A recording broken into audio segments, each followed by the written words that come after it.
2003, after the property had been dormant for nearly 7 years, we were finally gifted a new animated Ninja Turtle series. Produced by 4Kids Entertainment and Peter Laird, it was more closely based on the original Mirage comics. With more action and less humor, the show premiered and so did the toys. Once again produced by Playmates, these figures began to appear on shelves. Much darker in tone, these figures reflected those changes and had an older, more prettier appeal. While the show did continue the tradition of different color bandanas for each of the turtles, the similarities really stopped there. Like the original Playmates line before, these figures did somewhat different from what we got in the show. The show turtles had different skin tones, but that's about the only thing they had in common. The turtles in the show were taller, leaner, and definitely more athletic looking. Much like the Playmates toys from earlier, these were also not in scale with each other, and we'll see that later in some of the other videos. However, it was still exciting to see a new generation of toys, and when I first saw them, it reignited my nostalgia for TMNT, and I couldn't wait to buy them all. Having said that, let's dive in and review the 2003 Teenage Mutant Ninja Turtles. The 4 turtles each came on blister cards with each turtle's head displayed at the top of the card. While most were posted in an action pose, there were some variants that had their weapons free floating, as you can see on Michelangelo's card. There were also many variants of stickers that came on the cards, with the most common being for video game codes and the others for advertising the show on VoxBox. On the back of each card, the tradition of having a cutout bio remained, as well as photos of other figures that you could collect. With that said, let's unbox these guys and check them out.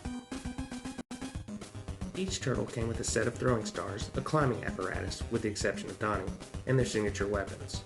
Once again, however, Playmates chose to continue the tradition of awkward stances, so unless you have them posed correctly, stability is going to be an issue.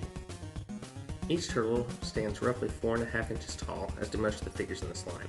Also, these were the most articulated turtles we had received at the time, with swivels at the wrist and at the elbows, hinges and swivels at the shoulders, rotating heads, and as well as hinges and swivels at the thighs. And now let's talk about accessories. We'll start with Leo. Leo came with a pair of suction cups for climbing onto walls, came with a pair of throwing stars, and also for the first time ever painted katana. Michelangelo also came with a pair of throwing stars, and he had a climbing box that when you pulled the cord would allow him to climb up things. He also came with his signature pair of nunchucks, which were also painted for the first time ever. Now let's talk about Raphael. Raphael also came with throwing stars, and he came with a zip line. Well, sort of. He came with handlebars that you could make your own zip line with, string not included. He also, for the first time ever, had painted Sai. And last but not least, we have Donatello, who apparently was not allowed to climb with the other turtles. He came with 2 throwing stars, as well as his signature bow staff that was painted as well, and he also came with 2 attachments that go onto the end of his bows to make the ultimate ninja weapon. It came with an axe and a sword, and they attached the end to make this pretty ridiculous looking weapon. And now, in the spirit of Pixel Dan, it's comparison time.